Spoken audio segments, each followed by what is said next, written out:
Hey, what's good? Dawn Griffin is a creative powerhouse. She's a graphic designer, cartoonist, illustrator, package designer, video editor. She hosted a podcast, and as of this conversation, she agreed to be my best friend. In this video, I catch up with Dawn and talk about being creative in the world of AI, getting used to doing things by yourself, and even what got her politically active. This is my conversation with Dawn Griffin. Before we get into it, remember to go to coconutjustice.com to get some clothes that I think would look good on you. Let's go. Hey, and we are back with Dawn Griffin. Now, let me explain to you how cool Dawn is in my head. Oh no, I have to live with what's in your head now. Yeah. Everyone, this is Dawn. Before we go any further, so back, I don't know, a handful of years ago, to keep myself busy and to give myself an assignment, because I get motivated by assignments. I created a comic strip that was delivered on the web. And so they called it webcomics and all this stuff. And then I went looking for answers and I found Dawn and her clan, and ever since then, we've been best friends, but she doesn't quite know that all the way yet. I love surprise best friends. More is better than less. Yeah. So yeah, I found you when you're part of the Webcomic Alliance. hmm Are you still doing web comics and stuff like that? Um, kind of. Yeah. I'm not as focused on one thing as I used to be. When you stumbled upon the Webcomic Alliance, I was very focused on Zorfbert and Fred. Yeah. That was my initiation into the webcomics world. Although I always I have a figured, couple of the stuffed animals. They're keeping oh some of yeah, my, yeah, they're keeping an yeah, eye on some of my film equipment. yeah, you're one of my Kickstarter backers. Yeah. Yeah. Yeah, so that was the beginning of my story in terms of meeting people online. Just Mhm. generally speaking, was webcomics got me into that. And yeah, I met Byron and Barry Wilkins of 1977, the comic, and Chris Flick of Capes and Babes, and a lot of these Yeah. people I met through a webcomic um, collective. So way back in Mm. the day, in like the mid aughts, um, they used to have collectives where it was kind of like you were selected by a jury to join this collective, and then you all would promote each other and like, hey, look, other good Oh, webcomics. cool. Um, Socialism. kind of, yeah. It was just promoting like what we felt Sure. were similar or meets a good level of quality and consistency in terms of posting and all that kind of stuff. And that's kind of how we all met. And then we started doing Comic Cons together. And shortly after, the Webcomic Alliance was born, and that we were just like, wow, we're making a lot of mistakes. We should share these mistakes with other people so they don't make the mistakes. So Yeah. that's how it was born, really. And we have a Yeah. podcast and a website and articles and stuff like that. So the podcast is still, you can still find it, but I think the Yeah. website's been shut down now. Yeah. That's a lot of work. Because of you guys and a couple other influences that I had started Sketch Zone. I had a couple friends that wanted to dip their toes in it. And Mhm. so we got into it too. And man, it's a lot of work.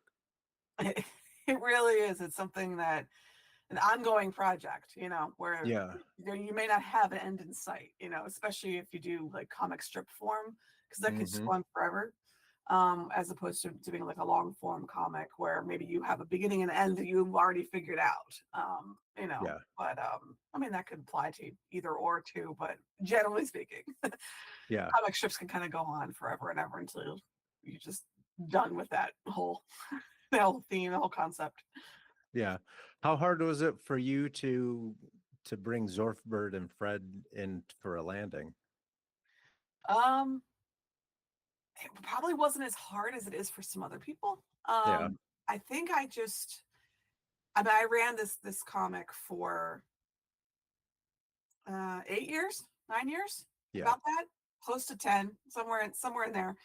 I started in 2006-ish. I started posting in 2007 and then closed it out in 2015 or yeah, 2015. Um, so actually, no, that's 15 years. I can't do math anymore. Yeah, so it was almost 15 years then. It was a long, am I doing the math right? I don't even trust myself anymore. Yeah. But it was a long time. And the concept was so broad that I could just keep it going and keep it going. But I was starting to lose steam on it. Mm-hmm. And I did not want to jump the shark. And I wanted to close it out while I still had some fire behind it. And I was having other ideas for things I wanted to do too. Yeah. And it felt like a good time to close it out. And I had 4 comics in the book collection of it. And it just felt like it was winding down, and I just kind of went with it when it was winding down instead of Yeah. pushing it and be like, no, I can't stop now. I was wound it down. And then I had the Kickstarter, which you were a backer. Mm-hmm. And that was like the grand finale. That if Yeah. I scheduled the Kickstarter to close, the last day it would close would be on the last day the comic was posted. Yeah. Very final comic, like what's going to happen with these characters. And just as a preface, because I'm sure some people have never heard of my comic before, but the pitch Yeah. is there are 2 aliens disguised as dogs, and they're here to study us humans, but they really just make fun of us.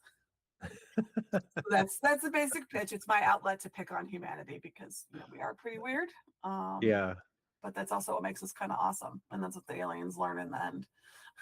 Yeah. What got you into art? Just generally, Yeah, just I've generally. always been Yeah. like ever since I can remember. I've always Yeah.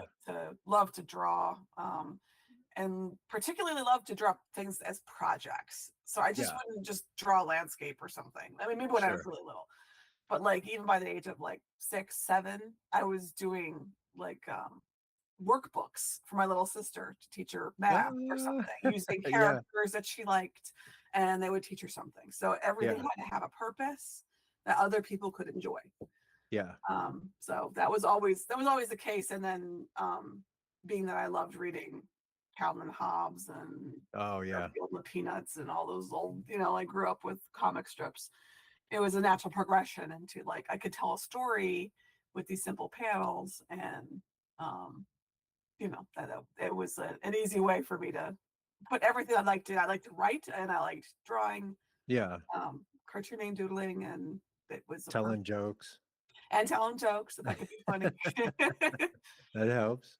I feel like people are sometimes a writer first, sometimes Yeah. an artist first.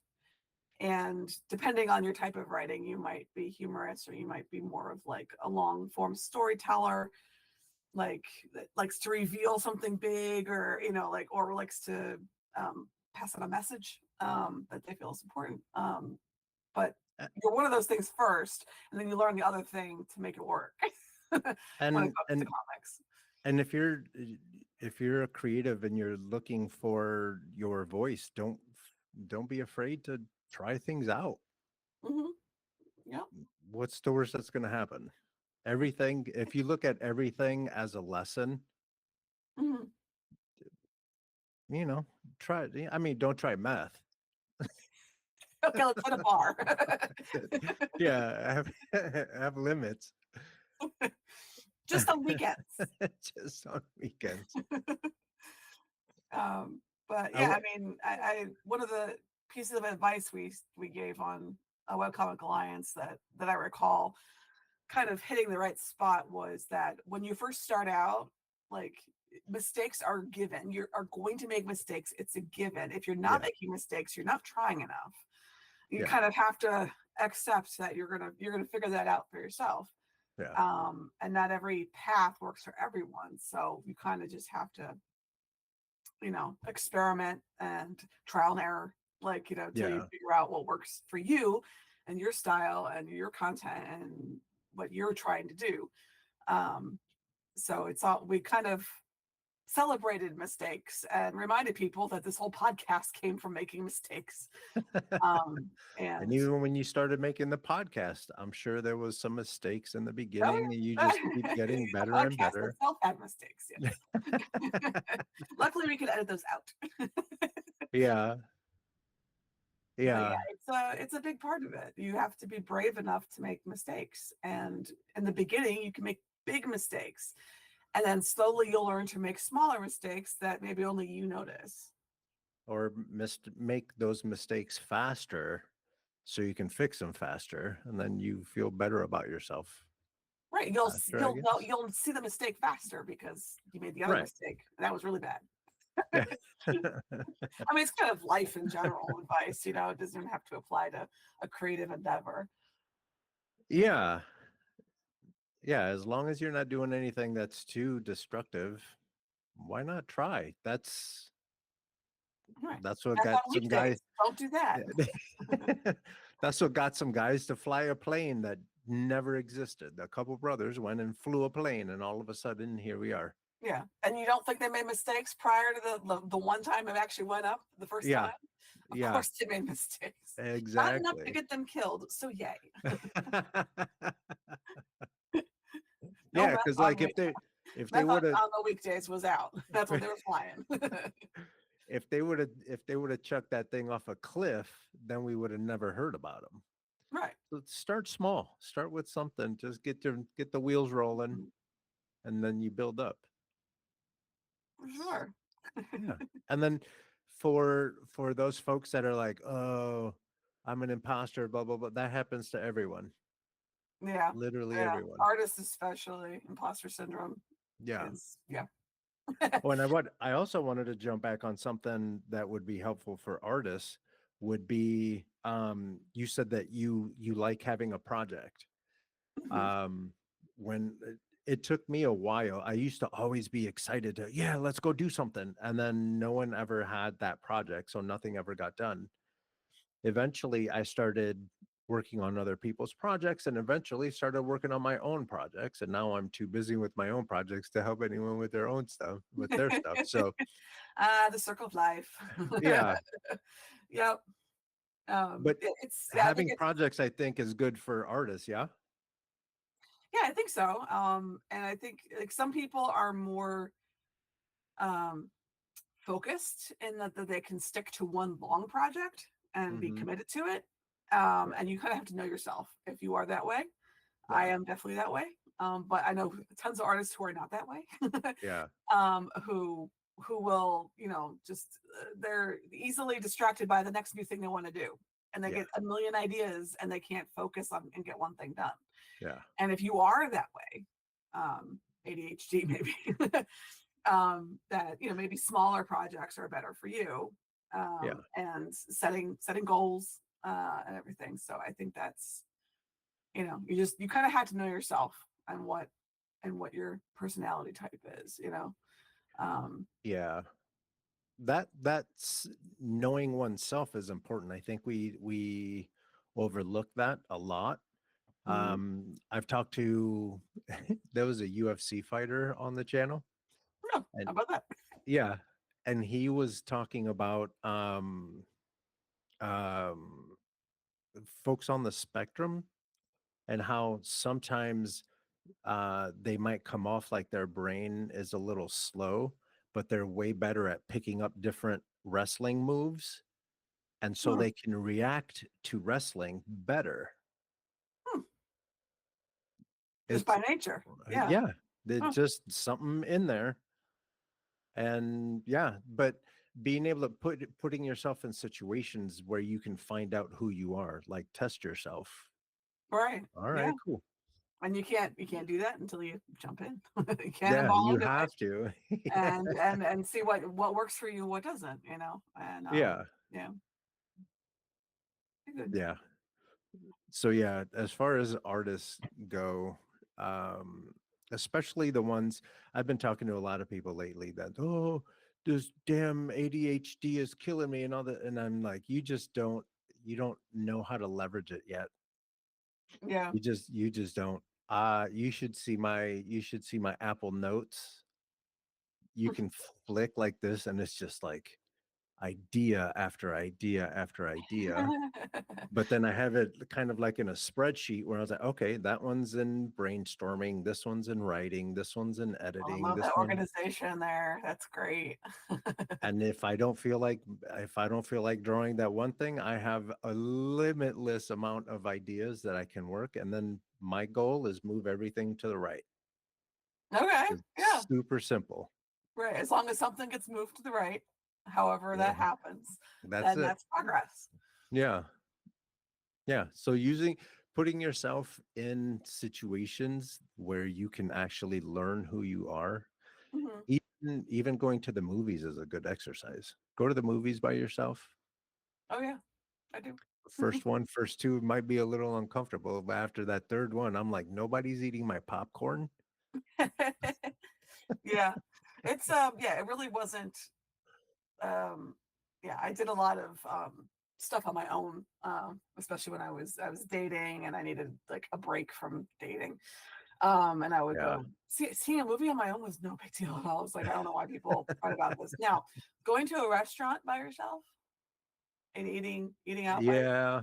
that's harder. That is, I feel like food and conversation and connection with somebody, that's But the most difficult. a good meal. Yeah, a good meal. It can't be I'm not McDonald's. talking going to a bar and getting your chicken fingers while you Chicken watch the game. That's different. I could do Yeah. that. That's not a big deal. Yeah. But yeah, when it comes to like going to like a nice restaurant and sitting down at a table by yourself and like, yeah, it's And being you are comfortable very with that. well aware that you are alone. Yeah. I've never tried I've never tried that one yet. I don't know if I'm emotionally mature enough for the answer to that. Yeah, it's not something I do. Is to go out to eat like that by myself. No. Yeah. But there's lots of things that I have done that I've traveled by myself. Yeah. That's really freeing. Um, Oh yeah. to be able to just call and be like, I know it was on my itinerary to go here today, but I don't feel like it. I'm gonna go here instead. To do And you don't exactly have what to you want, ask how you somebody. want. Yeah. Just like, yeah, it's so freeing. It's Yeah. it's really cool. So yeah, I would highly recommend traveling by yourself at some point if you can. Did you get a lot of like adventurous coaching or whatever when you were growing up? Like were your parents like that? Like, hey, go adventuring. Um, Probably in the middle. Yeah. They weren't. Um, they were very big at raising me as an independent person that could Hmm. take care of myself and everything. And they were supportive. I mean, when this is like, not when I was really little, but when I was in college, I did study abroad in Italy, and they were very supportive of me going to do that. And Yeah. that's why I did a lot of my single traveling by myself. But yeah, I think they were a little hands off, but Yeah. not so much like all these 80s TV shows and movies that are coming back, and everyone talks about how kids just ride around wherever they want to on their bikes, and the parents are like, do I even have kids? I don't know.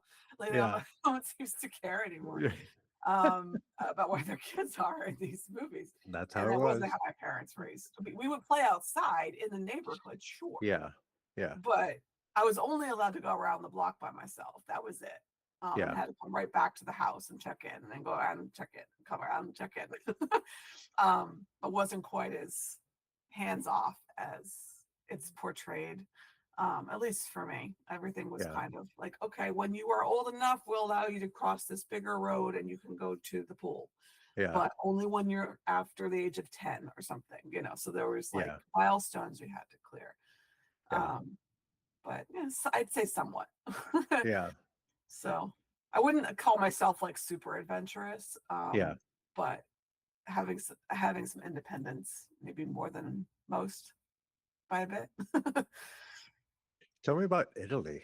I've always wanted to go to Italy. I've That never was been yet. great. I went Yeah. back like 2006, I think it was. I went back again, but when Yeah. I was there in 1999, when I was a Ooh. sophomore in college, and I someone else, a friend of mine, was like, "Oh, we should go do this." And I was like, "Okay." That's why I talked to my parents, and they said, "Actually, it's not that much more expensive than paying for your dorms."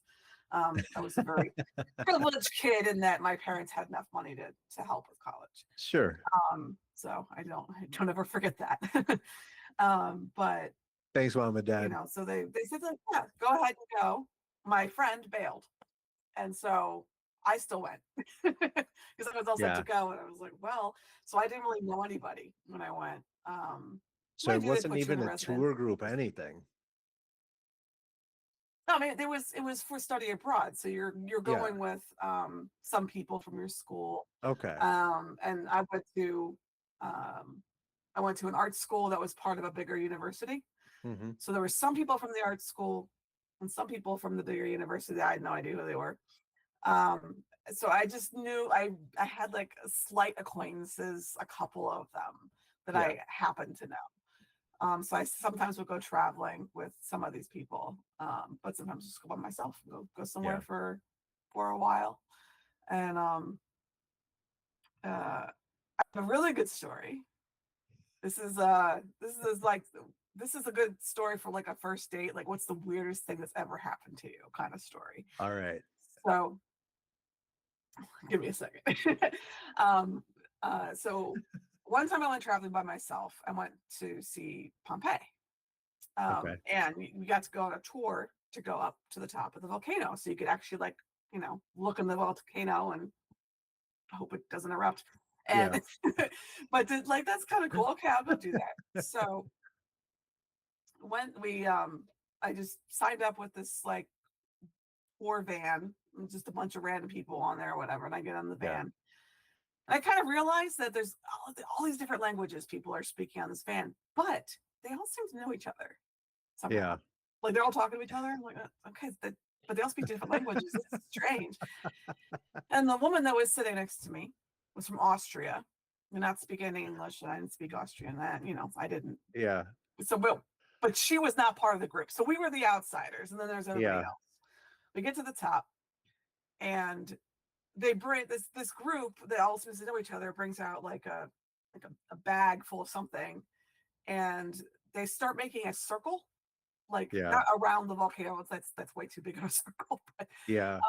making a circle near one of the edges, and they're all holding hands, and they start like chanting something. I don't know what they're saying, but they're chanting. So it's me and the Austrian woman who looks just as terrified as I do. And the guy that drove the tour bus up, who's sitting there smoking a cigarette like this is normal. Yeah. And this group invites us in, like, oh, come on in. And we're like, I don't think I want any parts of this. But we went in and we're holding hands with this group. And then this woman from China, I think, was in the middle, and she had like a robe on that she removed, and then she had just like a sheer kind of flowy dress thing, Yeah. and she started singing and chanting, and I still don't know what they're saying.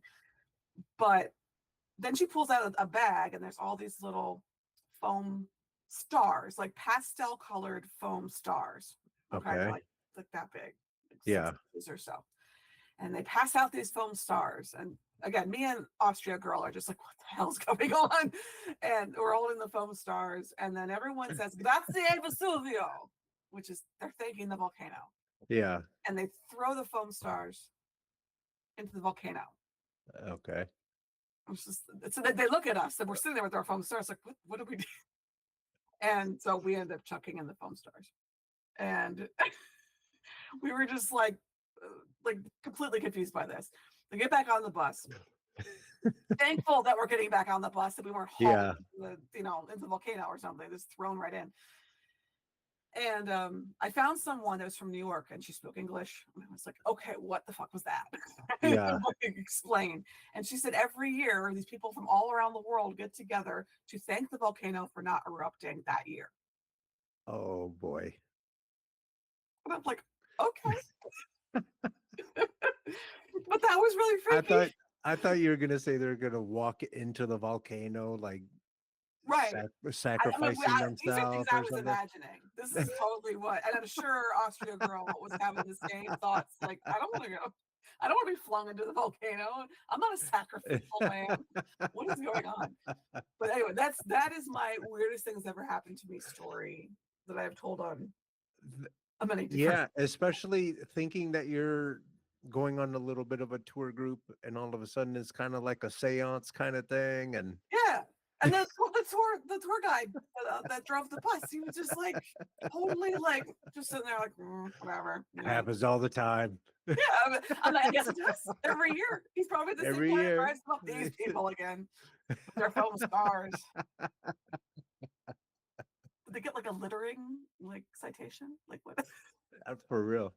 What are you doing? Throwing stars. Like go pick them up. You're gonna clog up the volcano. What do you do? Anyway, so that's kind of the crazy stuff. And again, this is the time I traveled by myself, so I had no witnesses Yeah. to corroborate that like this Some didn't poor happen. Austrian girl is walking around like telling that same story. Yeah. It was me and some Right. poor American girl. This poor American girl looked like she was terrified too. Yeah, somewhere. Somewhere's telling this story. Yeah. Oh my So goodness. that's kind of like the fun things that you might get into when you're traveling by yourself. Yeah. So how long were you in Italy? First semester. So it was like 4 months. Okay. That's a nice little. I was 19. It Yeah. was, it was fun. It was a good experience. Yeah. I didn't Especially have at a lot of 19. 19 is, looking back, 19 is a really good time for that. Yeah, I Because felt you're like old enough to make good decisions.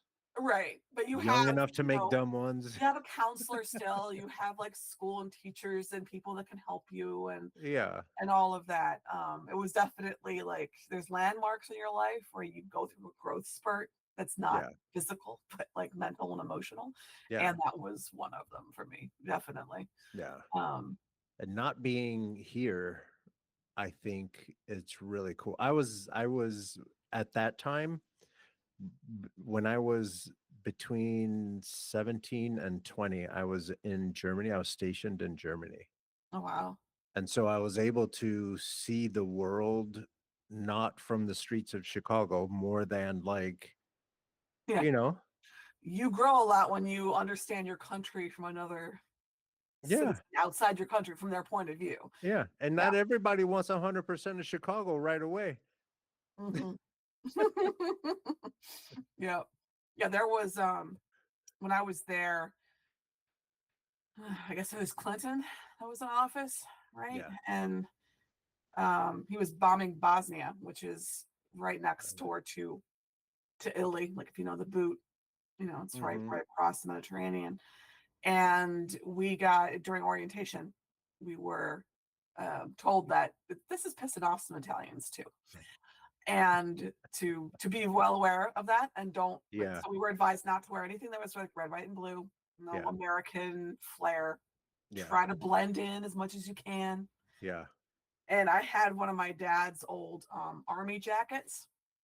I had brought with me, not knowing any of this, because I was like, everybody loves America, right?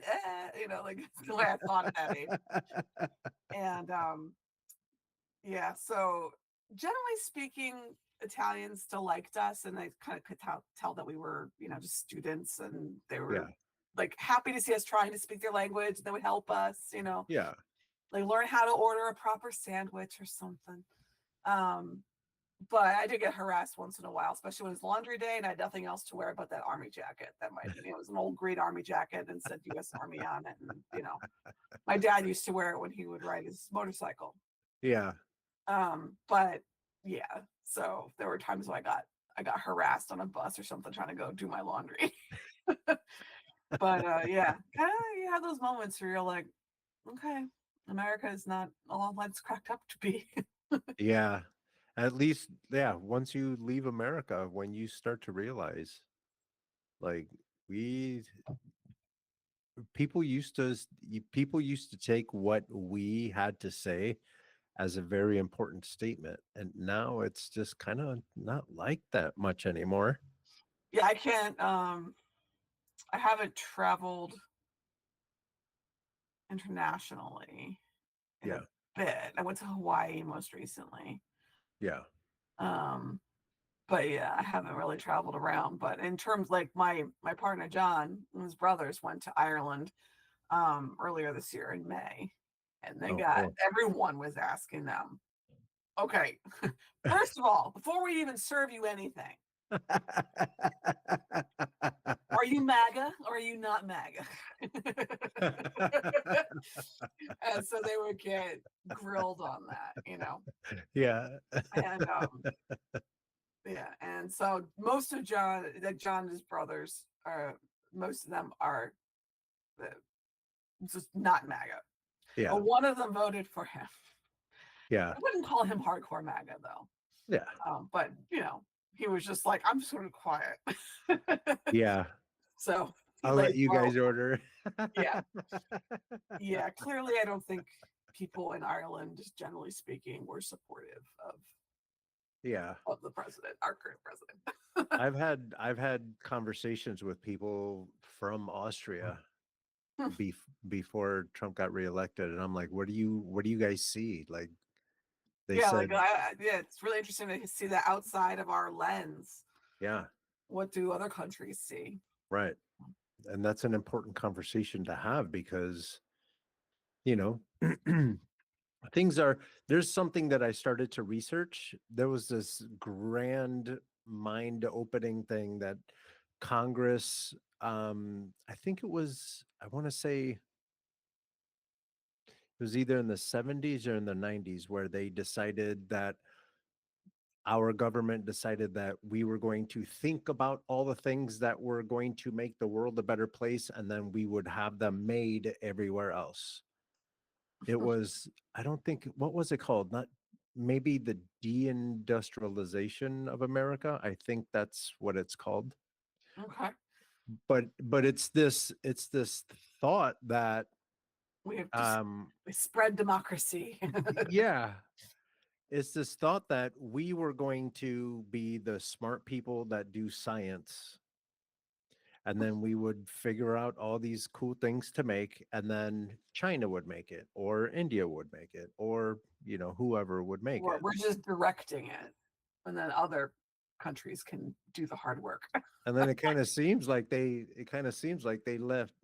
left all the normal people behind out of that decision, Mhm. right? Mhm. Because it's all our jobs that are leaving. Right. Yeah, and we're not so kind to scientists anymore. So who are the Okay, smart people that are left making these decisions? RFK right. Jr., really? And then you're taking away resources to education. People are like, oh, we don't need federal education of blah blah blah. Oh, okay, well, we still need those resources though. If Right. we're gonna be the ones that are thinking things up. I'd like an educated populace, yeah. Yeah, It shouldn't yeah, just be a privilege for those who can afford it. It should be yeah. for And everyone. again, like if we're the greatest country in the nation in the world, why do we have to go farming smart kids? Why aren't we making our own kids smart kids here? Yeah, crazy thought there. Isn't that weird? Hmm. Yeah, if you look at, make America great again, right? If you look Yeah, at the educational breakdown between the US and all these other countries, is even just like, let's just pick similar countries to us, yeah, we are so far behind. yeah, It is sad. yeah. It is so sad. And I Um, can guarantee you the rich kids are getting educated, mhm, right. even Because if they're yeah, dumb. they Even if just they're dumb. they just want public schools to be farms for factory workers and military, and that's it. Really, that's all you Yeah, have if you go to public school. That's all yeah, they want. And then yeah, if you want better education than that, you gotta pay. Make yeah, those shareholders happy. yeah. It's brutal. Yeah. My It's my brutal. my big focus is like what should be for profit and make rich people richer, and what is something that is just more of a human right that shouldn't be for profit, you Right. know. So I break things down a lot in terms of that. I'm not one Yeah. that's gonna say, you know, it should be a communist country. There should be no for profit. It should all be owned by all the workers. Right. That's like such a change from what we have. People would literally go into shock. Yeah. Yeah, Yeah. but I think we could find a better balance. I think it's all just I don't even balance. think, We are way imbalanced right now. yeah. I think if we were to, education is the one way, and housing and all that stuff, but Hmm. if we had a baseline, like imagine America being a factory of badass Americans That it creates badass American. that creates badass Americans. They're Yeah. educated, they're healthy, they're smart, you know? Hmm. So if you're going to influence the world, why wouldn't you do it this way, where I think it's a lot cheaper to buy books and stuff than the hard way where you're bombing countries and doing goofy things like that, Hmm. you know? Silver If bombs. if you want to really change someone's culture to blend in with yours, you need to make it something that people want to be a part of. Right. We are making it less so. Right. I mean, and you don't even have to go out of the country.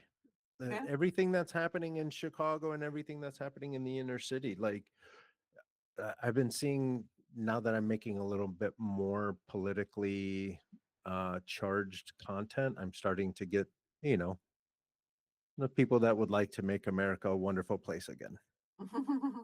Those idiots. They start commenting on my stuff. And um just the how can you expect a community who has been mistreated by the system to want to be a part of that system? Right. Right. Historically, Hmm. historically. And I'm not saying, and I learned that I need to say the system, because when you say, oh, white people, some white people, you turn some white people off. Hmm. And that's not my intent. Is never that. My intent is to gather as many people so we can talk about ideas and how do we make this thing a better thing, a Right. better place. How do That's what that's the homework assignment. What They you wrote it see? down 250 years ago. Right. Right. It's an experiment, and we are molding it. And Yeah, the more people that are involved in that process of molding it, right, the more right, collectively it will benefit all of us. right. And part of the imbalance is that it's right now, if it's an oligarchy, it's being controlled by people that have money, power, and that's about it. There's That's it. so many studies that just show that what most people, like you and me, Hmm. want has no effect whatsoever on the government. But what people that are really rich, what they want, they get. Right, Like 70% of the time, they get whatever the hell they want, right, and they will block whatever they don't want. right. And that's kind of the problem, is that it's the system, Hmm. is set up to only benefit a very small portion. And Right, a lot of people are feeling it. right, Now, people of color have been like, welcome to our world for a long time. Women, welcome to our world for a long time. LGBTQ people, any vulnerable group right, understands this. right. But now it's starting to affect like working class white people Hmm. that are like, hey, this never used to be a problem for me. Hmm. My dad was able to afford a house and two cars, college education on one income. And now I can't do that. And my wife's working and we still can't do that. System's rigged. And it was, And it's because the Mexicans are coming to yeah, pick because our apples. Like, those what are apple you pickers saying? stole my job. That wasn't apple picking, but whatever. Um, yeah. So they need someone to blame, Yeah, I know. And yeah, and I don't think you can blame one simple thing. It's right. never that easy, It's but not. you also can't win elections based on very detailed nuance. Right, So this is always my problem, is I understand some of the nuance. It's really hard to explain all of it. And it right, doesn't fit on a bumper sticker. right. So that means it just gets like, oh, well, if you can't explain it to me in a second, then I won't listen to you. And that's most people. Yeah. And I have time to sit there and figure all this out. But yeah. Right. And they don't want to pay attention to history because history can be boring. Yeah. I mean, not even just like current events. It Yeah. can be boring if that's so people only read headlines. But yeah, I mean, just being able to understand current events better based on history, what happened Yeah. before. Yeah. That's You don't unfortunately. even have to go that far. I watched a video, or I reacted to a video. Hang on. My whole computer just went to sleep. Um, I I'm not reacted. that boring. See what I say? Nuance, boring. The computer's like, My whole computer fell asleep. No, I was about to tell the story, and the computer's like, not again. I just finished reacting to a video of so my dad is from Cuba, and I've been researching, how Fidel took over and what happened there and blah blah blah. So um listening to Fidel get lathered up that the way he used to compared to what Donny Boy is doing, there's a lot of similarities. You mm, don't even have to try real hard. You don't have to go to Hitler. You don't have to go to Mussolini. You don't have to go to any one of those people. You can go right. to John F. Kennedy was right there. They just released the paperwork of his assassination, all that stuff. Yeah. We don't have to go that far to see someone trying to take over. Well, actually, Fidel did take over, but the approach and the temperament and the personality is the same. hmm Yeah, it's clear if He had a you rich dad too. are willing to see it. Yeah, yeah. And then this is what makes people really upset when I say this is you think it's bad now. AI is just now showing up. This is the worst timing. This is Oh man, I'm are you honestly, still doing graphic design and stuff full time? Your I day am, job? Yeah. I am, and yeah, I worry about my job all the time because of AI.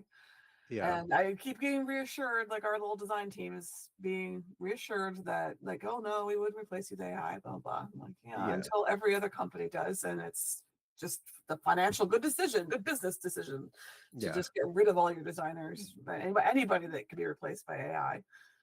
And Yeah. what are we all going to freaking do? Um, That's the this is thing. terrible, and like no safety net. That's the end goal. Yep. What are we going to do? Just die in the streets, I guess. I Like, mean, th- they'll call maybe the a national military. strike's going They'll to call happen the sooner than military later. on you if you do. But I think this is like with if everyone loses their job that fast, like a national strike is like very, very easy to do because it's like Oh, your job's on the line anyway. I have friends that live in Hollywood, and it's crazy how many of them are just they walk around just afraid. Mm, They don't even know because it's not even these jobs have been leaving. It's not even been just AI. There's mm, a lot of work that used to happen in Hollywood that happens in name a place overseas. mm. The creative stuff has been offshored, and now they just found out how to make it even cheaper than that. I don't know. And in a world that only values profit and greed, what do you Hmm. do? And it's Yeah. not worried about you. Yeah, it's not my business. Mm, Pull yourself up by the bootstraps. And I'm like, and I can show you a video where my from a handful of years ago, my high school, the students were out protesting because they didn't have a librarian because they ran out of budget. mm. And then they're like, yeah, um, the American workforce is not competitive enough. That's the game. They don't do That's anything with you, and then when it's time to step up and compete with the world, you can't. right. It's just like you set yourself up for failure, you know. Yeah. It's, And mm, again, who wants to be a part of that club? yeah. we are we are devaluing ourselves in this country now, Yeah. and yeah, we're gonna. There is video, and it's part of one of my videos, but there is video of Trump saying that if you live in America and you are a worker, you need to re I don't even remember the I don't remember the words that he said, but you need to recalibrate what you think you're worth. To you need to you need to recalibrate what you think you're worth so you can stay competitive in the world market. hmm Accept lower wages. Yeah, They're going to force us to take lower wages. right. Of course they are. And They've been trying to do this the whole time for decades. They've yeah, been trying to kill labor unions, um, and never, as productivity skyrockets, wages barely move, and yeah, getting rid of any kind of benefits that you might have, like yeah, pension. What's that? I'm yeah, never going to see a pension. yeah, I'm waiting for yeah. the 401k to go away. Waiting I'm for already, healthcare to become unaffordable. That I'm companies won't want already, to cover it. I'm already getting used to the idea of working until I can't anymore. Oh yeah, yeah, yeah. I'm already, Retirement's I've just been like, there. well, like Yeah, any money I have saved up is going to be for like 1 year at a retirement home, and then after that, I don't know. yeah, Yeah, yeah. it's I rough. know it is rough, but that's why I started talking to more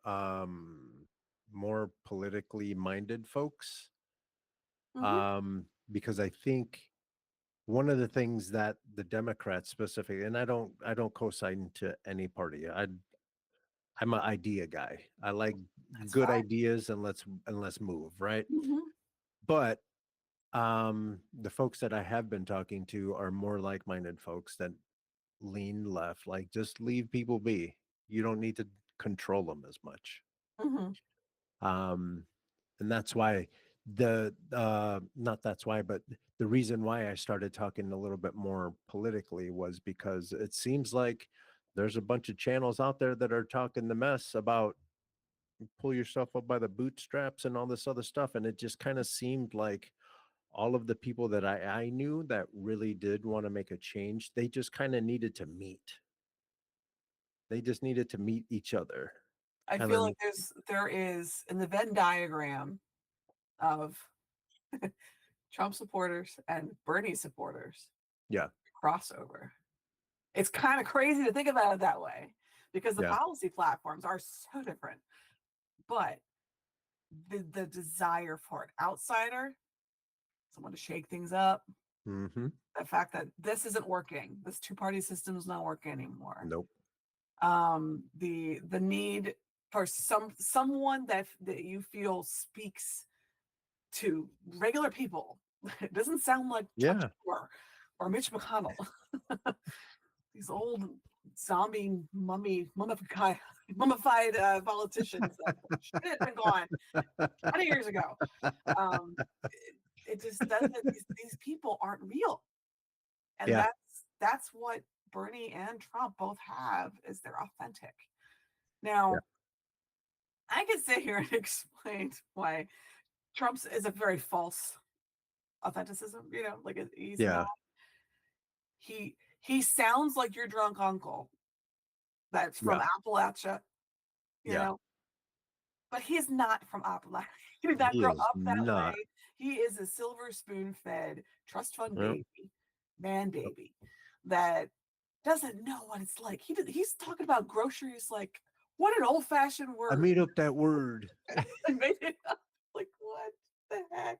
How is What are this a you man of doing? people? I will never understand that. Yeah. Yeah. Mm-mm. And like the interesting thing was Bernie never really tried to do that. Like he was not like, oh, well, I'm. Bernie Yeah, was he just kind of Bernie. told his old story, but I mean, this man's been a senator for a long time, making a lot of money. Like, let's Yeah. be real. But he didn't push it as if he is like, you know, lives paycheck to paycheck just like everybody else. But he Yeah. speaks to people who do, Right. and thinks that we all deserve more.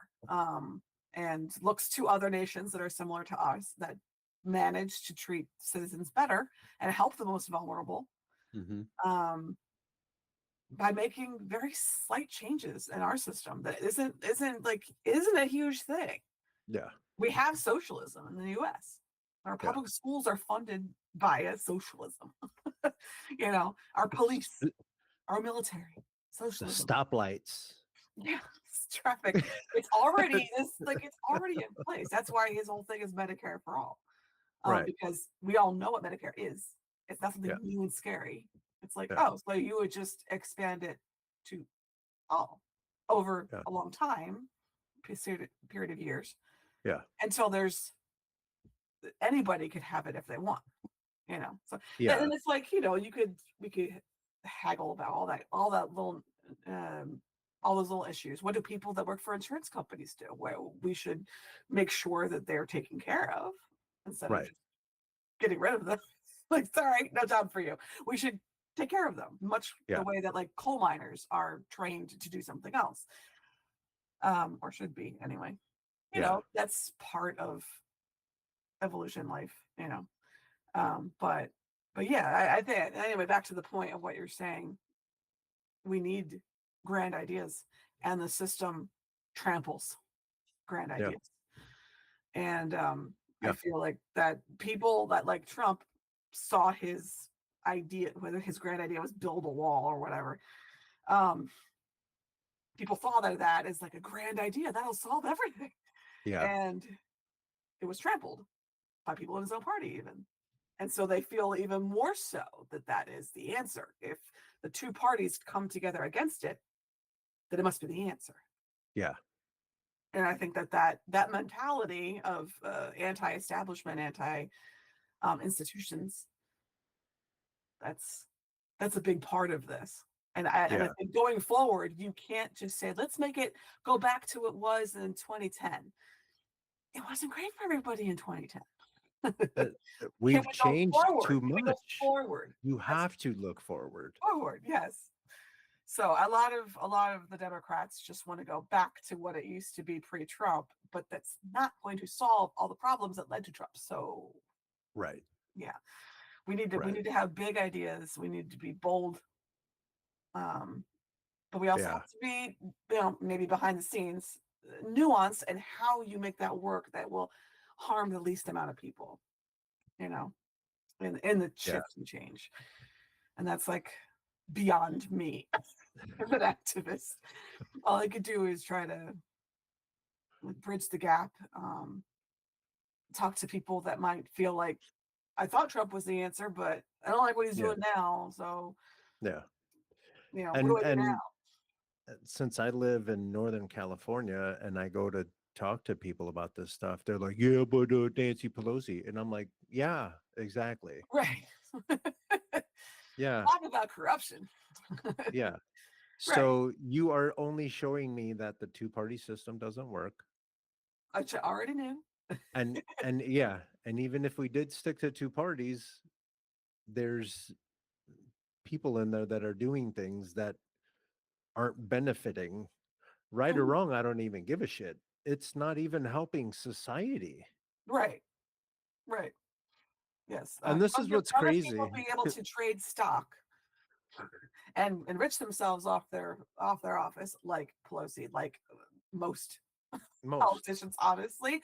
So if most. you do not trade stock, um, that doesn't help average people, and it just makes Right, the distrust stronger. right. Um, but and then fighting against it, like when people say maybe you should change it, like, I mean, come on. But if you're going to be And upset this about is that, about enriching yourself, then you should also be upset about using um, you know, using the presidency to profit, whether you're taking golden jets This or dude, oh yeah, my God. or I making just money can't. off of cryptocurrency, you're still profiting off your office. It's not necessary to do that to do your job. Exactly. You Right. are But a that's, straight up scam artist. right. If you can acknowledge both things are bad, and then also be able to say, give perspective, and that like this is something that is like there's corruption, there's common corruption that's been prevalent both parties decades and decades. Yeah, And then there's golden freaking jets and cryptocurrency and right, yeah, right. this is like a whole other level. They were cheating legally. This is cheating Right, and that's the illegally. thing. There's legal and illegal, and you can also debate whether you think that it should be illegal to trade Right. stock. And Great. I think it should be. Call your legislators and demand they pass it. They pass Yeah, a ban on it. yeah, Protest, like use your voice as we the people, you know. yeah. But yeah, it's a whole process. I've been um basically the anti-corruption warrior since 2014, around there. Yeah. Um, my evolution as someone that was in politics has it's gone almost full circle. It's kind of crazy. So, like I mentioned earlier, when I went to Italy and I had no idea how people saw America, blah blah blah. Yeah. I didn't vote. I refused to vote because both parties suck, and Yeah. I'm not going to vote unless they're perfect. Yeah. So I'm above it all. You see, I'm enlightened. I'm not voting because anyone who votes is a sheep. You see, and I'm Yeah. not a sheep. So Yeah. that was my stance for like 10 years after the voting age. Yeah. I refused to vote, and then um, I was basically due to my first relationship that I was in. He was just furious I didn't vote. He was like, "What's wrong with you? You have to vote." And so I was like, "Fine, I'll vote." And then I have to actually like do homework and pay attention, and that was the reason why I didn't want to vote. And I touted Hmm. myself as being enlightened. I didn't want to learn about politics because like civics, politics, boring Yeah. was my stance in my 20s. So then I actually started learning about it, and it was like clear at that time, 2007 or so. I was like, okay, I'm deciding between these two guys. And it just, Obama's platform made more sense to me as Hmm. much as I could possibly understand it, which was very little Hmm. looking back on it now. But I thought I made an educated decision. I watched the debate. Yeah. So I made an educated decision. Now that's like nothing for me. I don't even watch debates anymore. Um, but that's when I first voted was for Obama, you know. But I registered independent because, again, enlightened. Yeah. And I didn't know anything about primary, in terms of like, well, what if it could have been someone else besides Obama? Why did it have to be Obama? Like, I didn't even think about that yet Right. in terms of like voting in primaries to get the what candidate you actually want, not the Yep. one that, as a lot of people see, the party gives you. You're right. The party is you. You can be part of that. Yeah. And then people just don't get that. They think it's just hand selected, and I guess you could kind of argue, especially with Harris, like kind of hand selected. But Even more than that, even before that, then we can get back on your point, but yeah. even before that, like when Bernie was running and they put Hillary in front of Bernie, Oh, there was a finger on that's on the dial that's the there. one. That's the one that I was like, wait a minute, what? Yeah, it wasn't like as much as like hindsight, right? At the time, Hmm. I was like, they stole it from Bernie. Bernie won hands down. They stole, And now looking back on it more, I'm like, okay, they put their finger on it. That's not cool. I don't like how they did that. Yeah. But I think that wasn't enough that Bernie would have won. Hillary still would have won. That's Yeah. kind of how, in the end, is how I look at it. Okay. But yeah, I would like the DNC not to do that. But as a lot of people that are really a part of the Democratic Party, like fully involved in the party, they're like, Bernie is an independent. He always has been. That is Hmm. true. That is true. He was the outsider crashing the party. It was Hmm. Hillary's turn, yada yada. Yeah. Um, and Biden ran in that race too. Like there was other people. Hmm. Yeah, I um, remember. Yeah. So I mean, it was, you know, it's funny how you see it at the time and then you see it in hindsight. Yeah. And like I get the party dynamics of that. I support a lot of measures that I know about now that I think would help with third parties, like Yeah. ranked choice voting. Have you ever heard of Hmm. that? Okay. Yeah, That, but describe it again for whoever might be oh, okay. listening. So basically, in a regular election, it's just um, if you have three people and you have someone that wins 40% of the vote, and the other two candidates split, 20 and 35, whatever. Hmm.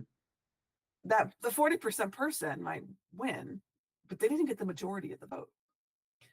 So it's kind Right. of weird. And I think a lot of voters, when they're voting, they feel like they're picking between two choices that aren't ideal. And there Hmm. might be a third party candidate that they like a little better, but they really don't want one guy to win or woman. Really don't want that one to win. Ranked Yeah. choice voting allows you to rank the choices so that you can say, actually, I would prefer the third party candidate first, and then the Democrat, the Republican that I feel is less dangerous, and then the last one. And then when they sort all of this, it's a very complicated math process, but it allows people to vote their conscience over just voting against Mm-hmm. someone. And I Yeah. feel like the last couple of elections, people were like, did you vote for someone or against someone? And it was Yeah. mostly against. And Yep. that's not good democracy. That is not. So I feel like ranked choice voting would be more democratic. It's messier, but it will yield in the end someone that overall more people are okay with as their number one or number two choice. Yeah. I think I tried to sum it up best I could. Yeah. So I love that. There's a lot of measures that I love seeing passed in certain states. Like some states already have this, at least locally. I think Alaska has it nationally for senators. I think Alaska, and there might be another state that has it nationally that they actually do ranked choice voting. Mm. Maine, I think too. Yeah. So it's like little by little. One state does it, another state does it, another state does it. It's Yeah. changed, maybe. It takes a while, but I like this, and I think it would not only give some more power to third parties, but it would make the two parties who feel like they just draw their own districts and do what they want, and they don't even have to think about appealing to the voters anymore. Yeah. They just have to fearmonger a little. Yeah. It would make them feel like, oh crap, now that third party candidate is a threat. Yeah. Now I actually have to try to win back voters that are going to them because they're sick of the two parties. Yeah. So it would, puts pressure on them. That's good. I like that idea. Anything to equalize someone's, like literally anyone's voting power. What was it? I think after they redrew the maps in Texas, a Hmm. Spanish person's vote was 1/7, or maybe what was it? A Latino was like 1/5, and a black person was 1/7, something like that. Their vote. Yeah. So how do you expect Gerrymandering people is another big again? mine. Yeah. Gerrymandering Again, is how do you another. expect people to want to Mhm. be in part of that club? They don't. No. No, it's it's another way that behind the scenes that we are having the system rigged against us Yeah. as voters. Yeah. It's very Yeah. true. And And I've I've I want to felt that too. emphasize this. When she says us, she means the have-nots. Hmm. I'm including all of you guys that don't have, like, if you're worried about paying your rent and groceries and the car insurance, I'm talking to you. That's a lot of You people. are us. Uh-huh. You are us. I don't Mhm. care the color. We the people, You all are of us. us. Hmm. And we're trying to, like, we're legitimately, like, there's people out here that are trying to bring sanity back to politics, Hmm. you know? Um, and it behooves us as, uh I like to call myself a consumer of politics That's kind of what we are anymore. Yeah. because it's the greatest TV show ever. Greatest. And then yeah, it's the greatest TV show ever. It's a hot mess. There's always something happening, and then every so often they ask you to dial in and tell me who your favorite is.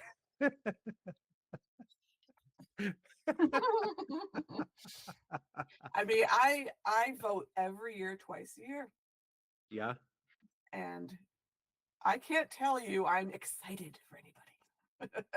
I am just literally yeah. making this a very logical Spock-like decision based on who's going to get me closer to what I need. You know. And you know what? Now, that change, I'm convinced that change is not going to happen. That person that we're looking for is not the person that we're expecting. It's someone who came from, I don't know your religious stance. I'm a little bit I grew up Christian, but now I'm like, you know, they've that What's structure has religion? failed me too. I'll co-sign that. That's fine. But as someone who's been influenced by the Bible, it's going to be someone like a Jesus type that came from nowhere, that came from humble beginnings. Mhm. That's going to be, like if there was a broke Bernie Sanders or something like that. You know what I mean? Right. It's going to be someone who is, and we're seeing them especially on YouTube because I live on YouTube now. We're seeing the younger generation is coming out and they are intelligent as fuck, They are. They are. and they are here and the worst thing that They actually know Trump how and to use his social media, unlike the Schumers and yeah, McConnells that are like, yes, what does this do? Somebody make it work. they can't even, that's my point. You can't be in Congress if you can't fix your own email. You have to get out. You have to get out. You hear them talk about, if you listen to like C-SPAN or whatever, and you hear them talk about things like TikTok and like social media, they have no idea. They don't. Like, bring in a Gen Zer, please God. Please, please. Like, you have AOC at least. She's okay. Look, I actually It's going to heard be an AOC type. You're going to she see. knows what she's doing. Um, Yeah, and she's definitely I heard just after she got elected, and much to the chagrin of a lot of Democrats who are like, who let this person in? Ew. My donors don't like her. um, they immediately assaulted her. Well, please teach us social media, please. And like, they brought her into a room and just made her teach them how to use a bunch of Democrats just trying to figure it out. And I'm just like, I can only imagine this poor. She's like, you guys were like primarying against me, funding all these other yeah. people, so I wouldn't win. So the corrupt guy that I just ousted would win. And now you want Yeah. me to teach you No, Instagram? Like, go away. yeah, go I all can't the way imagine. away. But you have to, No. like, if you're part of a party, you have to play. You have to like play Yeah, along, or you're never going to get anything you want done. right. This is And why that's I why could not Bernie, actually run for office. exactly. I couldn't run for I don't have the demeanor. I would want to slap the hell out of everybody. No, no, yeah. But Oh, if there's another school shooting. Thoughts and prayers. I would walk into my office and slap the brakes out of everybody there. I know. Everybody Yeah, there. I could never. yeah. I would be. No one would like me there. Yeah. Oh, hey. They're gonna show the Epstein files, but they're not. But then they will. But then I would snatch the Epstein files and push everybody up against the wall and run out into the courtyard with the Epstein files. Hey, look, look, look! I got them! I got them! They don't want me in the White House. No, no. There's like an underlying rule once you get there. I think this is why sometimes politicians seem so authentic and in touch. They can, whether they're acting or actually legit. Like, I feel like a lot of Yeah. people liked Obama because they felt like he was real, and he was only a senator for like Yeah. what, 4 years before he Yeah. ran. It was like just a short period where he was in government, so he was kind of an outsider. Hmm. And so people thought like, oh, he gets it though, and then he Well, he gets was literally an outsider just because he was black. well, true. True, of course. Yeah. But the party was like red carpet out for Hillary. It's her turn, blah blah blah. Yeah. And then Yeah. he actually beat her. So that's again proof that voting in primaries It can matters. work. Look what Yeah. happened. That was supposed to be Hillary's time, and Obama Yeah. took it from her. And then they were like, okay, next time you'll get it next time, and then she did. Yeah. But yeah, so yeah, Obama, you get into office riding on money from big corporations, from billionaires, from all sorts of industries who aren't just giving you money because they're nice. They Hmm. want something in return. Yeah. Say the So, housing market plummets. yeah. Go into recession, and the banks caused it. Did any of those guys go to jail? Any of them? Yeah. No, no, no. And yeah, so Obama bailed out who? The banks. Yep. Did he help any of us that were screwed over by the banks?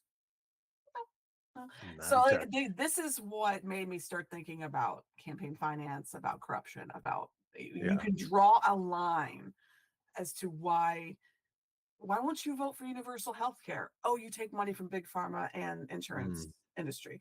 Why won't you vote against this war? Oh, because you're funded by weapon Maypac or manufacturers. something. Like Yeah. it's all connected to that. So that my big things were like I already mentioned, ranked choice voting, ending gerrymandering, so redistricting reform, Oh, like they had in California, and now they're going to get rid of.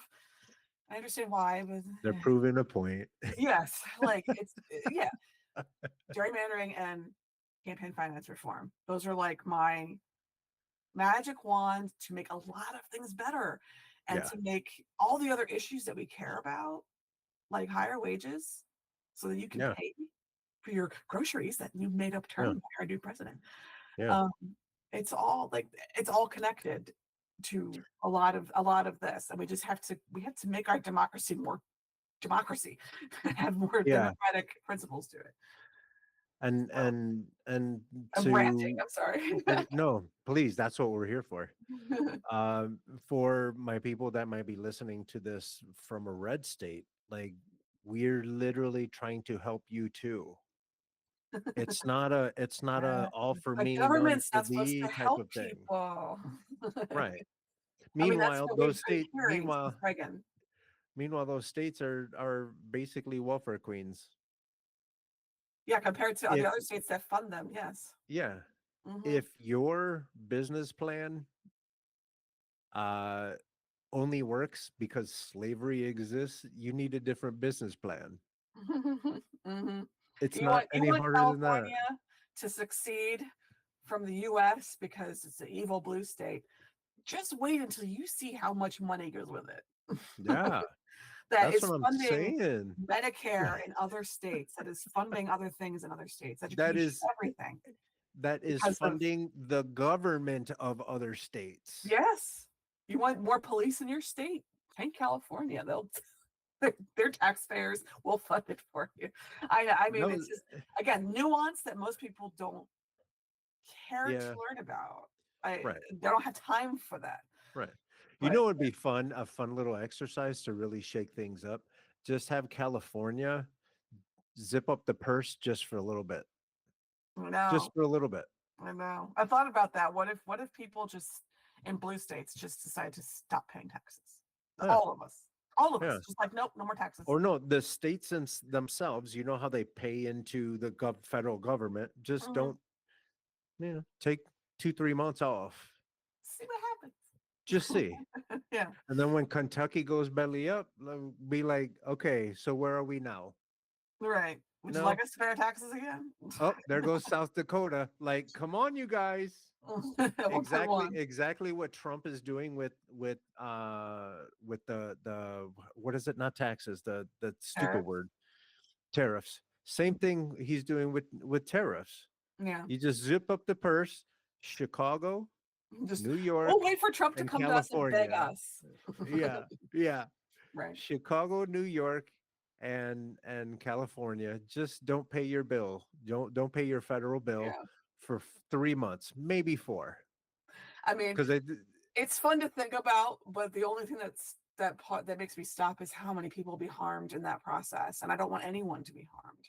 I don't You either. know, I don't But want those are people the in same blue states, people. red states to be harmed by that, and I don't it either. would. But That's the those are the point. same That's why. people. Those are the same people that want to treat people that are this color. Hmm. Those same people want to be treat Yep. me like that. No due process for you. No. So if you think your state is run that well, maybe you should run it by yourself with no help for a hot second, and then pull yourself up by the bootstraps.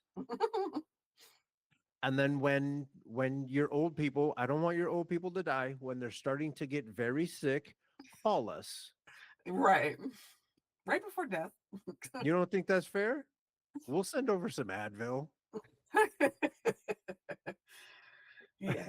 I wish yeah, sometimes I think about all this distrust of institutions, education, experts like historians, they're, and the people are just like, they don't know anything. I Yeah, know better.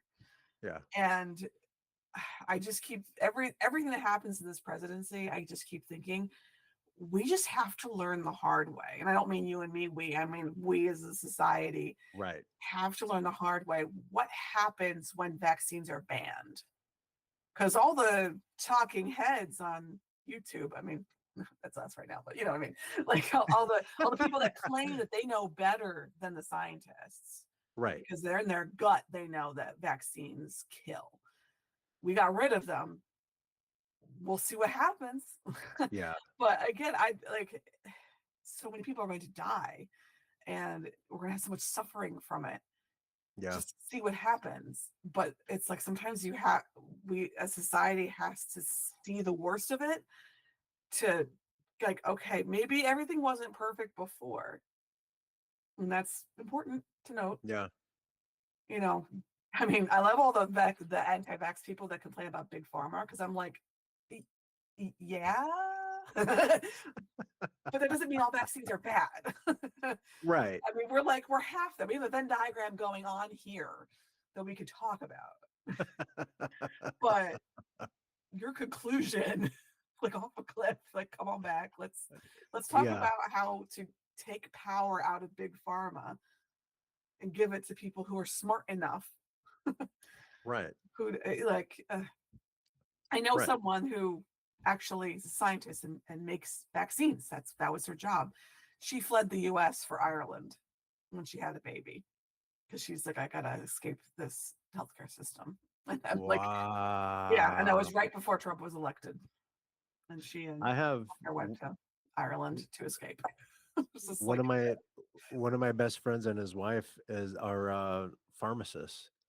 mhm, And when Trump won and JFK or RFK was nominated, all that stuff, they called mhm. me and they're like, "You don't understand how fucked we are." Yeah. It's such a freaking mess. Get your COVID shots while you still can. Yeah, for real. Yeah, I just tried to schedule my next one. Some due. Um, and I saw that they're waiting for the 2025-2026 version of the vaccine to come out. Yeah, And so it would be soon in the fall. I'm like, that's usually when I get it is the fall. yeah. But so I'm like, is it really coming? Like, man, am I gonna wait long enough? And it's like, never mind. Oh, and it's weird because you look Just normal. ivermectin instead. Yeah. And spray bleach. God, all you get, I mean, it's just constant laugh cry emojis. I mean, I don't know how else to explain For what's real. going on now.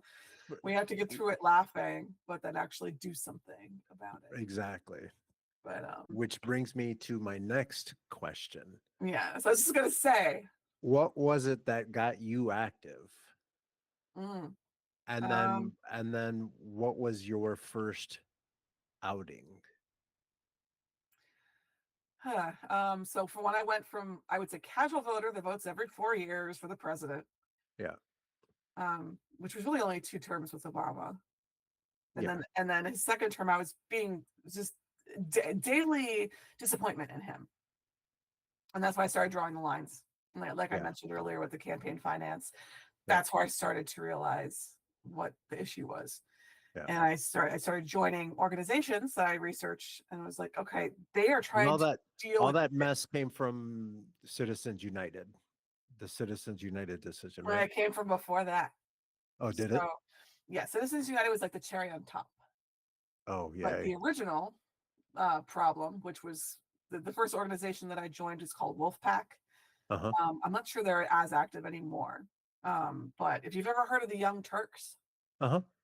so Cenk Uygur started this organization, and then it just went off and did its thing without him. But like it was all about campaign finance and basically using Article 5 in the Constitution to trigger a convention of the states. Uh-huh. That would mean we come together as like everybody from one state gets like a couple people out that discuss how to reformat the Constitution to deal with this one problem. Yeah. That was the point of it. And you pass resolution one state at a time until you hit 2/3 of the state, and then it triggers it. It's the whole thing. And it's in the Constitution. Look it up. But the whole point of that article, that part of the article, is for when a government and a Supreme Court become too corrupt to deal with the problems at hand. Yeah. Hello. And so this is what I first joined, and I wanted to share this earlier, but this is perfect point for it. So my first call to a legislator was my state rep. This is not Congress federally, this is my state rep. Yeah. This is the local guy. Yeah. And I was so nervous. I didn't know if I was going to be able to portray what I wanted to say properly. I had a script from the organization, and I called him, and it's Mr. Vitale. Let me tell you about this. And he said, I'm going to call you back from the road. I'm headed to Harrisburg right now. I'm in Pennsylvania, so Harrisburg is capital. Headed to Harrisburg. Let me call you on the road. And he called me back. And I remember I was sitting at my office. I hadn't gone in yet. And he called me back. So I'm sitting in my car, and I tell him about this resolution and what I want him to do about corruption. Yeah. Little did I know, I thought I was going to have to debate him on it or something. He was already like, oh, yeah. Harrisburg is like the most corrupt ever. And his big thing is environmentalism. So he's very on climate change, climate action, green energy. And Pennsylvania is so corrupt in terms of oil and gas industry. It's impossible to navigate by design. Mm-hmm. So at that point, I realized that he's like, look, this resolution is a pipe dream, in my opinion. I'll sign it for you. I'll sign it. But it's a pipe dream. And let me tell you why.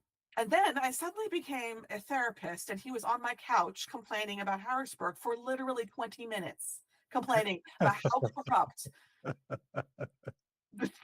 our state is, and that no one likes him. Oh my goodness.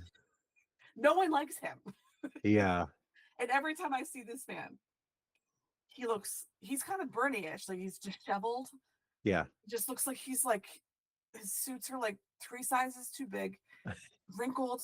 His hair is just like, hi, how's it going? I've been in Harrisburg in 3 weeks. They hate me there. Like, he's just miserable. But he's actually like one of the good guys. But we keep electing him. But he can't do shit because of corruption. So that's how it started for me. But then I've joined a lot of other types of organizations that are anti-corruption. One that's still very active, and I very much support, is March on Harrisburg. And they do ranked voting, redistricting reform, all of the things I mentioned earlier. But the thing that you saw on my Instagram and then asked me to be on this show, I want to just give a plug for that real quick, because I don't know how long this goes for, but it'll go until, I mean, we we can start to kind of wrap it up, but Okay. yeah, I take have your like time. I have like 20 minutes. Yeah, So give me 20 minutes and I that's want to good. kind of give so the shirt I'm wearing is the We Are America March. Yeah. This is the latest thing that I've been involved in. I am their graphic designer. Um, and I also headed the project of the banner that they'll be carrying. So here's the preface of what they're doing. This is a long ass march. This is not a 1-day rally type thing. No, this is a march all the way from Philadelphia all the way down to DC. It's 14 days long. It's 160 miles. We have about 50 marchers who are going the whole distance and about 200 or so that are going to pop in on different days. It is a long ass march. It is no fucking around. Every single night, we have about entire route planned. You can go to the website. Entire route planned where every single night, after 8 miles or so of marching, you arrive, there might be a rally, there might be like a sing-along, there might be some music, there might be a museum visit, there might be a potluck dinner. They have all sorts of things planned for each night along the way to build community Yeah. along the way and learn about each stop that they're going to, from Philly all the way down to DC. Oh, cool. And the whole point of it is to bring a copy of the Constitution to DC because they clearly lost theirs. Is a little sarcastic snark that we have in our promotional material, which I think I came up with at some point along the way. So people's kids, this is also a family affair. So people's kids have written out the Constitution, done little drawings and like written it out on paper and done little art projects. And so we Yeah. have a book that's the kid Constitution. And all Aw. the kids, sometimes holding it up in front of their faces, or sometimes they want to show their face, depending on how the parent wants to handle. Yeah. And they'll also be carrying a huge banner that I designed. Looks like the Constitution. Like it has like the old paper across the middle. Yeah. The logo in the middle says "We the People." And then, as a big grassroots project, me and a ton of other people all wrote out excerpts of the Constitution on this banner. It's 15 feet wide, and calling out bigger parts of it, like due process for every person living in the United States, things like that are being infringed upon, clearly. So this is like a community building project, but it's all about standing up for the Constitution, the rights of people, and we the people in general, all of us. And it's starting off September 6th, so it's coming out. I don't know when this will post, but it'll be, starting September 6th in Philly. There's a big rally to start. If anyone knows RuPaul's Drag Race, we actually have one of the people from that show. Her name is Britta Filter. And so she's going to be our MC, and then we have some speakers. And cool. So 14 days later, and then on the 19th, will arrive in DC, and a collection of our legislators will be there to receive the Constitution. And we're hoping to get a lot of media from it. Awesome. That's awesome. We'll start here. I got some new rabble rousing friends. Sergeant Rhodes. We got some folks that put in the work that might be in DC by the time you guys get there. Oh, really? Oh, excellent. Oh, yeah. Excellent. Right now, we're hoping to get a lot of people for the arrival. Yeah. Right now, there's a group of veterans that are out there. I saw that. Yes, that's awesome. And they reached out to me. I almost went, but mom busted her ankle, so now I got to go to Florida. But there's a bunch of veterans that are going to be there until the military is released from their duties out there. Yeah. Hopefully they would join us for this. I mean, I'll let folks know. I'm definitely going to let folks know, because turn up that bullhorn. Exactly. And that's them. Yeah. They walk around with the bullhorn and the what was it? There was it Mark Milley made that speech a week or two ago, and he was talking about how we serve the Constitution. Mm-hmm. That speech. Who was it? The Jolly Ginger, I believe it was him. The Jolly Ginger had it on the speakerphone or on the big bullhorn thing, Mhm. and he had it on loop for 8 solid hours. Wow. He just had it on loop. Yeah. Oh my goodness. I just there's so many good activists, Yeah, nonviolent yeah, civil disobedience yeah, activities, plans going on. It's just interesting to see because a lot of it is like inspired by our past, yeah, civil rights movement and all of that. You know, like yeah, it's inspired by things we've done in the past. yeah. But in modern day, This there's whole so country many. was built on that. Yeah, yeah. So it's just interesting to see how things change over time, and in modern day, how what being civically engaged looks like Yeah, in 2025, yeah, especially with the internet, what we're doing right now. You know, this might have been a phone call back in the day. You know, this might have been yeah, letters between us way yeah, back in the day. yeah. But this is, you know, and I think just community is so big right now. That's what, Hmm.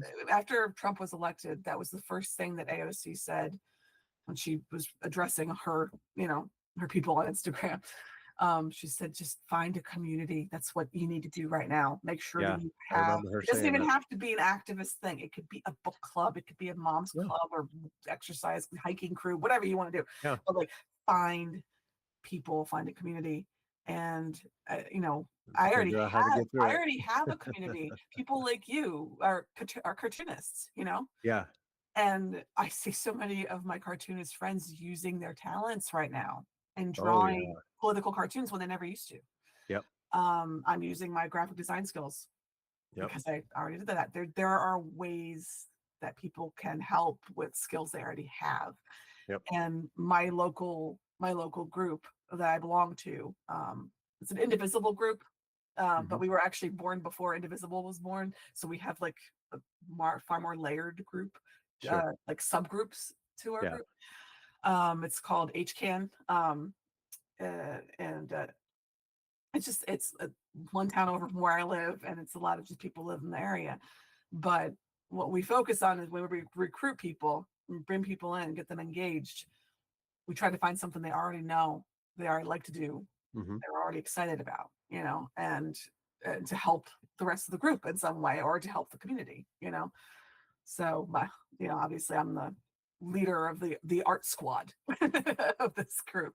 So I have two other co-leaders with me, but I'm like the design queen. So I have a Yeah. whole bunch of designers. Since Trump was elected, we had an influx of members like I've never seen before. And I now have like a team of 8 designers who are ready to go, which is really cool. Because before it was just me. It was just me. Hi, I'm the art squad. I'll be Me. over here Yeah, designing. I just send it all to me. I'll sleep next month. So, but that's like whatever you already can do, or you have a skill set for.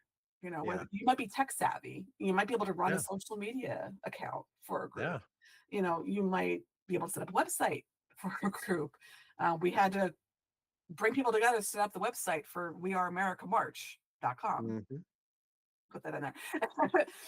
So we had to have someone know how to do that, and we did. And so we all pull together, and you know, thankfully, I have a lot of communities, whether it's this local community of people or my cartooning community like you. Yeah.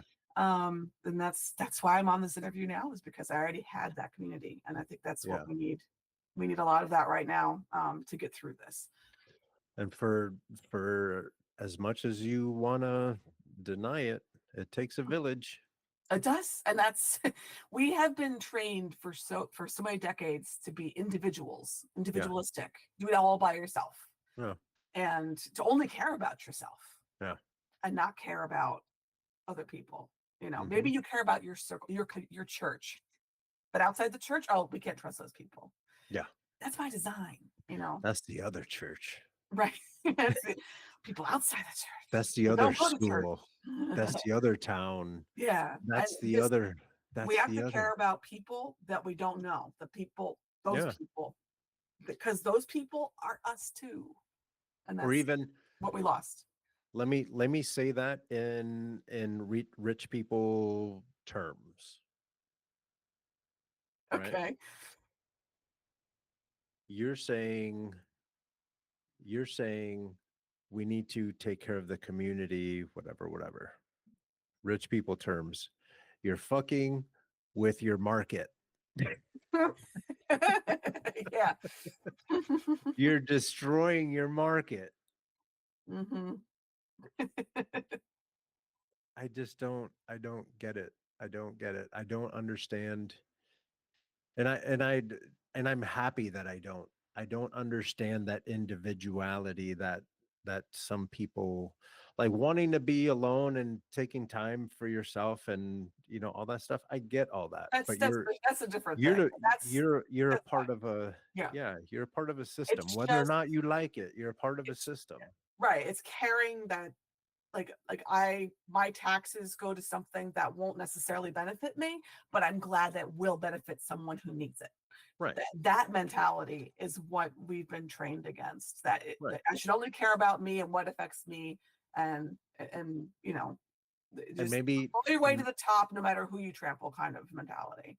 and don't be mad that your money is going to a school even though you don't have kids, That's because me, if you invest in those kids aren't going to be in the streets robbing you and stealing stuff and because it's all doing connected. dumb shit. Yeah, Exactly. right. It's all connected. You If may you not pay need. for school today, you don't need to pay for prison tomorrow. That's good. That's good. That's good framing. Yes. Yes. And so you don't need to immediately benefit. You may not need a welfare plan right now. You might not need a safety net because you're working, you're good. But Right. one day you may. You may fall ill and you can't keep a job anymore. And Yeah. now you need Medicaid. And then you got a madman who just ruined your 401k and all your stocks are done. Hmm.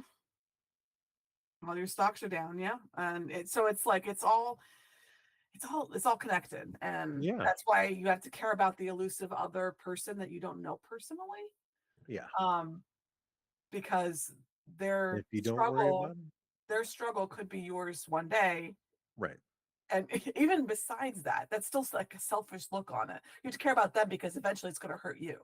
Right. You don't even have to do, like, you can just care about them. Period. End Right. of sentence. Right. Yeah.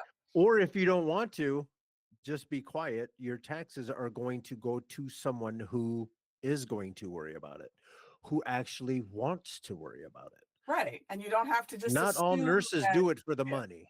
right. But We I know think teachers don't do it for the money. yes. Right. Anyway, It's the whole, it's be glad, high five to us. The propaganda did not work on us. how about it? And that's How powerful. about it? So I like smart Americans. And I adore smart Americans. I I think think we need to make a lot more. we do. We have to be compassionate, smart Americans. I know a lot of Yeah. smart people who are not compassionate, Yeah. Yeah. You're but I right. think we can have both. Yeah. I think that's the point there. Yeah. Yeah. So real quick, so I don't forget, give me the organizations and the websites again. Go down your list.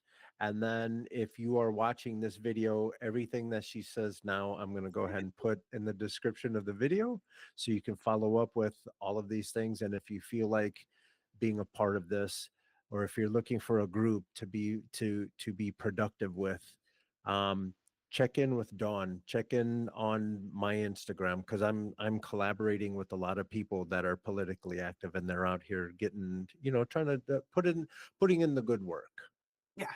Good trouble. So give it to him, Dawn. Tell him where to find you.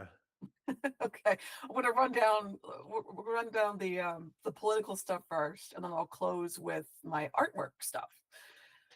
So if you're in Pennsylvania, and you don't like corruption, check out marchonharrisburg.org, I believe. They support all sorts of really cool legislation, and their website it really explains it well. And we're trying to pass a gift ban right now in Pennsylvania, and we need more people to call the senators that are blocking it from being even voted on. But it is a bipartisan bill that's been put forth. So let's get them to pass it. This is always what happens. Leadership blocks it. Sometimes they come together, both parties, to block it. Secondarily, anyone in the US that cares about the Constitution, check out weareamericamarch.com. This is the long march from Philly to DC.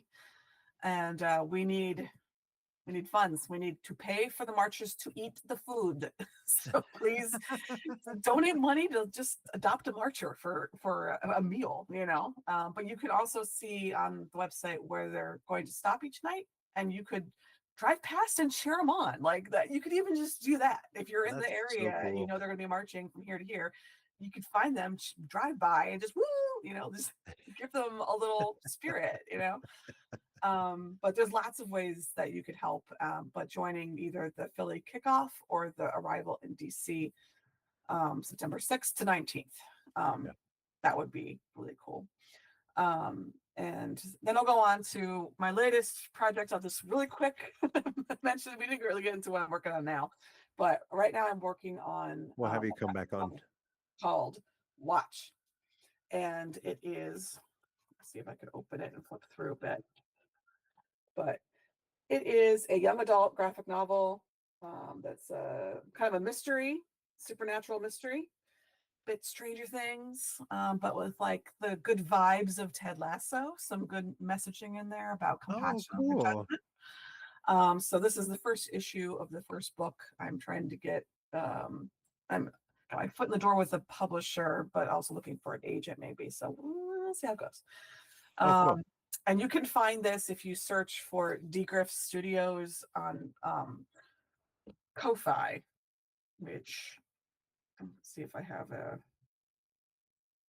like a logo or something for Ko-Fi, but it's Ko-Fi. It's kind of like Patreon for artists.